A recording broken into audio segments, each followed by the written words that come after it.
नमस्कार।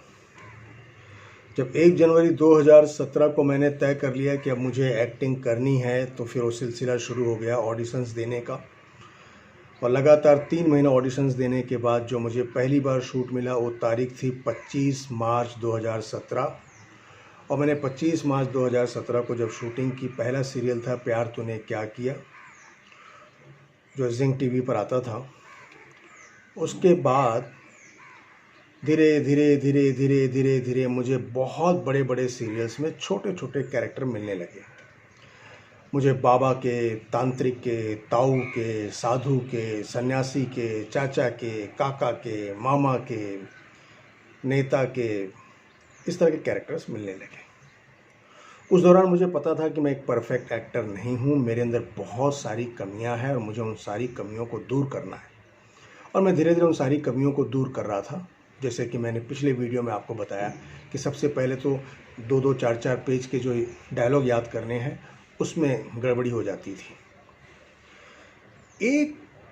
जब मैं शूटिंग पर शूटिंग किए जा रहा था, बहुत सारे सीरियल्स में बहुत सारे कैरेक्टर किए जा रहा था, तो कभी कभी कुछ शोज़ के डायरेक्टर्स मुझसे कहते थे कि दुबे जी, आपकी आवाज़ में बेस नहीं है। कभी कभी कुछ डायरेक्टर्स कहते थे कि दुबे जी, थोड़ा अंदर से बोलिए, आप गले से आवाज़ मत निकालिए, अंदर से बोलिए, अंदर से बोलिए। तब मैं समझ गया कि मेरी आवाज़ में प्रॉब्लम है।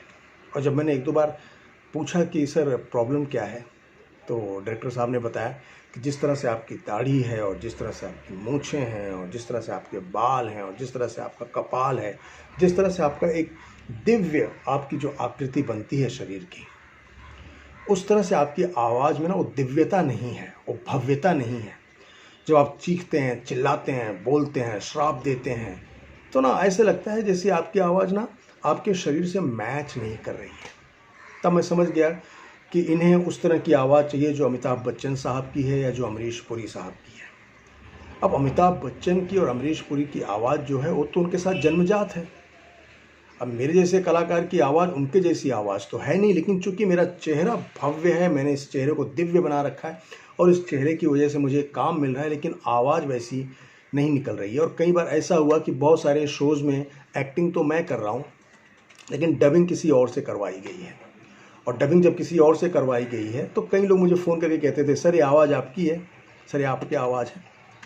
तब मैंने तय कर लिया कि अब मुझे अपनी आवाज़ पे काम करना है। और अपनी आवाज़ पर काम करने के लिए मैंने जो शुरुआत की, सबसे पहले वही गूगल बाबा की शरण में गया कि मेरी आवाज़ में बेस क्यों नहीं है, मेरी आवाज़ ब्रॉड क्यों नहीं है।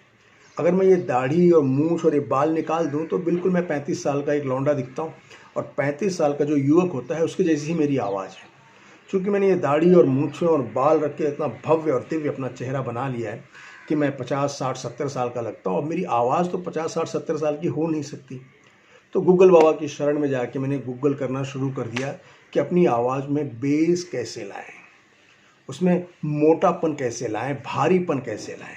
अमिताभ बच्चन जैसी आवाज़ तो हो नहीं सकती, लेकिन अमिताभ बच्चन की तरह अपनी आवाज़ को रिमार्केबल कैसे करें, अपने डायरेक्टरों की शिकायत कैसे दूर करें जो ये कहते हैं, सर आप दिखते तो बहुत अच्छे हैं, लेकिन आप जब बोलते हैं तो सर उसमें थोड़ा सा ना ऐसा लगता है कि वो आप नाक से बोल रहे हैं, हिमेश रेशमिया की तरह बोल रहे हैं। ऐसा मर्दाना आवाज़ निकालिए, मर्दाना आवाज़। और फिर गूगल बाबा की शरण में जाकर मैंने गूगल पे फिर वही सैकड़ों वीडियो देखे कि आपकी वॉइस बेस में, आपकी बेस वॉइस कैसे हो सकती है, आपकी आवाज़ में भारीपन कैसे आ सकता है, उसके आयुर्वेदिक उपचार क्या हैं, उसके एलोपैथिक गोलियाँ वोलियाँ क्या हैं, फलाना ढिमका, सब पढ़ते बहुत कुछ पढ़ डाला। फिर मैं उन एक्टरों से मिला जो प्रोफेशनल एक्टर हैं और जिनकी आवाज़ बहुत अच्छी है, और मैं उन एक्टरों से मिला जिनकी आवाज़ बहुत बुरी है। अच्छे एक्टरों से मैंने बातें की कि सर ये आवाज़ कैसे बदल सकती है, डायरेक्टर कहते हैं पेट से आवाज़ निकालो, पेट से आवाज़ कैसे निकल सकती है। और फिर उन प्रोफेशनल एक्टरों से भी बात की जिनकी आवाज़ बहुत बुरी थी, बहुत पतली थी, उनकी अपनी क्या दुविधा थी, उनकी अपनी क्या प्रॉब्लम थी, उसके बारे में भी बात की। इसके बाद मैं मुंबई के अच्छे अच्छे टॉप 10 डबर से मिला जो बड़े बड़े पिक्चर के बड़े बड़े स्टार की डबिंग करते हैं। उनकी आवाज़ में बेस कैसे होता है, उनकी आवाज़ में इतनी ब्रॉड क्यों होती है, उनकी आवाज़ में भारीपन कैसे आता है। और मैं सच कहूँ तो 2017 और 2018 तक मैं पूरा सर्च करते करते करते करते करते मैंने एक वीडियो बनाई थी आज के 1.5 साल पहले, जिसका लिंक मैंने डिस्क्रिप्शन बॉक्स में दिया, आप देख सकते हैं। लेकिन वो सारा काम करते करते जो मुझे आज महसूस हो रहा है कि जो मैंने 2 चीज़ें की जिसकी वजह से मेरी आवाज़ में आज बहुत अंतर आया है। सबसे पहले मैं वो 2 चीज़ें आपको बताना चाहता हूँ। पहली चीज़ यह है कि पिछले 2-2.5 सालों से मैं सुबह उठकर सबसे पहले बिस्तर पर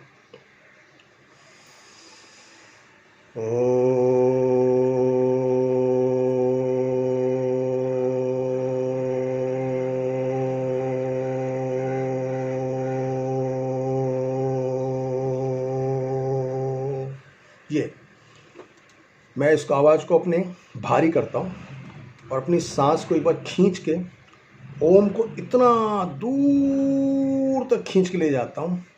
पहले मैं 10-15 सेकंड चले जाया करता था, फिर मैं 20 सेकंड जाने लगा, फिर मैं 30 सेकंड भी जाने लगा, और सही ढंग से अभ्यास करूँ तो 35-45 सेकंड तक अभी पहुँच जाता हूँ। लेकिन मैं चाहता हूँ कि अब मैं इस ओम को 1 से 1.5 मिनट तक ले जाऊँ, लेकिन आवाज़ को अंदर से निकाल के, जैसे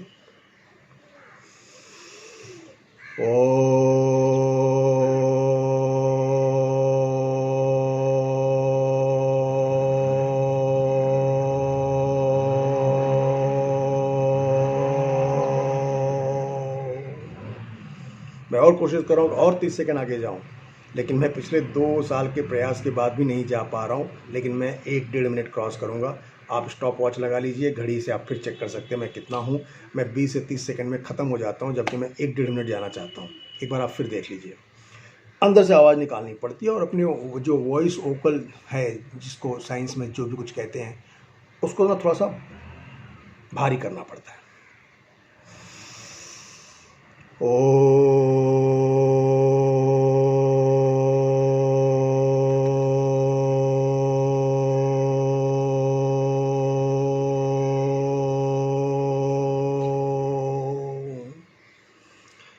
अंदर से आवाज़ अपने गले से खींच के उसको जितना दूर लेकर जाओगे, मुझे उससे फ़ायदा हुआ।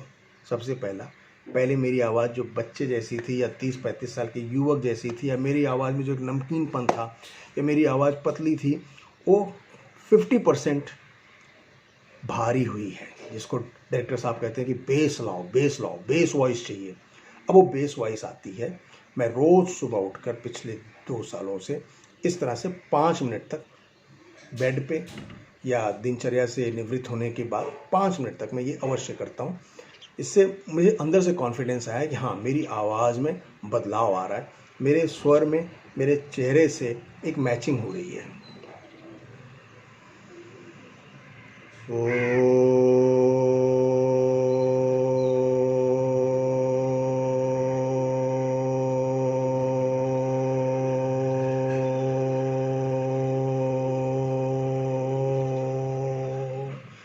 इसके पीछे भी एक साइंस है कि जो आपकी आवाज़ है ना, वो आपके वोकल से ना घर्षण करती है। अब घर्षण करने से जैसे हमारी दोनों हथेलियाँ गर्म हो जाती हैं, वैसे अंदर से वॉइस घर्षण करने से, रोज़ के अभ्यास से वो शायद गर्म होती होंगी, और शायद वो ब्रॉड होती होंगी, शायद वो भव्य हो जाती होंगी, दिव्य आवाज़ हो जाती होगी। और दूसरा जो मैं करता हूँ रोज़, इसके तुरंत बाद, उसको आप जानते हैं, उसको भ्रामरी प्राणायाम कहते हैं। उसमें भी यही करना होता है, इस तरह से। बस उसमें ये जो अंगूठे हैं उससे कान बंद करना होता है ताकि हमारी आवाज़ हमें न सुनाई पड़े। हमें अपनी आँख को बंद करना पड़ता है। ये दोनों आँखों को मस्तिष्क पे रख के इन दोनों उंगलियों के बीच में ध्यान करके हमें इस तरह की आवाज़ निकालनी पड़ती है। इससे भी हमारी आवाज़ जो है उसमें बहुत फ़र्क होता है। इसको भ्रामरी कहते हैं।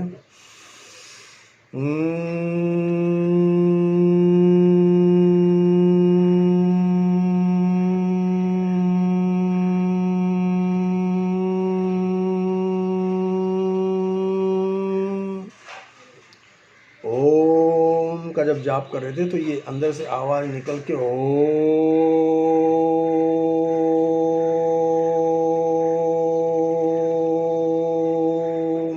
लंबा जितना खींच सके। भ्रामरी में अंदर से आवाज़ नहीं निकालनी पड़ती, वो यहीं गले से आवाज़ निकालनी पड़ती है ताकि गले का एक्सरसाइज हो जाए, क्योंकि आवाज़ तो गले से निकलती है। और डायरेक्टर साहब कहते हैं कि आपकी आवाज़ में बेस नहीं है, तो बेस लाने के लिए गले का एक्सरसाइज हो रहा है। ये कान को हमने बंद किया, ये आँख को बंद किया, दोनों उंगलियों को मस्तिष्क पे रखा और इन दोनों उंगलियों के बीच में अपने चित्त को स्थिर करके एक लंबी सांस हमने ली।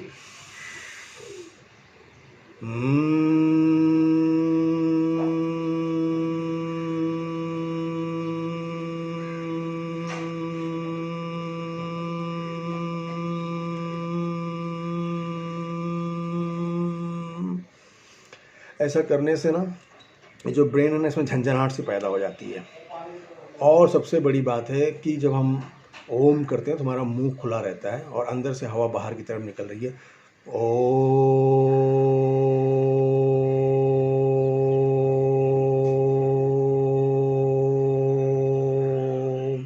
ये एक अलग एक्सरसाइज हो गया और इसमें हमारी मुंह बंद रहता है। अभी दूसरा एक्सरसाइज हो गया।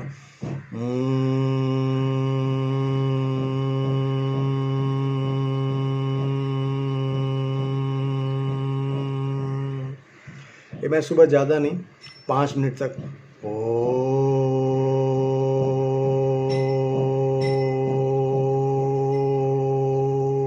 करता हूँ। ये चाहता हूँ कि 20 second, 30 second, 40 second, 50 second, minute, 1.5 minute तक पहुँचे। और दूसरा भ्रामरी करता हूँ।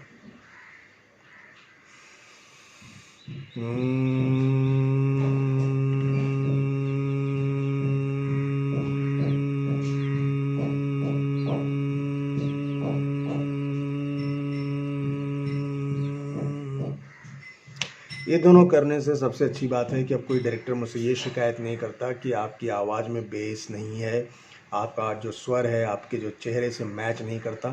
और मैंने जब अक्षय कुमार साहब की फ़िल्म लक्ष्मी बम में जब मैंने 4 पेज के डायलॉग बोले हैं तो वहाँ भी मैंने अपनी आवाज़ को बेस किया है। शूटिंग के समय भी मैंने बेस वॉइस में ही डायलॉग बोले हैं और डबिंग में भी मैंने बेस वॉइस रखने की पूरी कोशिश की है। और मुझे लगता है कि मुझे इस ओमकार के जाप से और इस मुझे भ्रामरी प्राणायाम से बहुत लाभ हुआ है। और यदि आपकी आवाज़ से आप संतुष्ट नहीं हैं, आप अपनी आवाज़ में बेस चाहते हैं, आप अपनी आवाज़ में भारीपन चाहते हैं, आप भी चाहते हैं कि आपकी आवाज़ में दम हो, तो आप ये अवश्य करें। नमस्कार।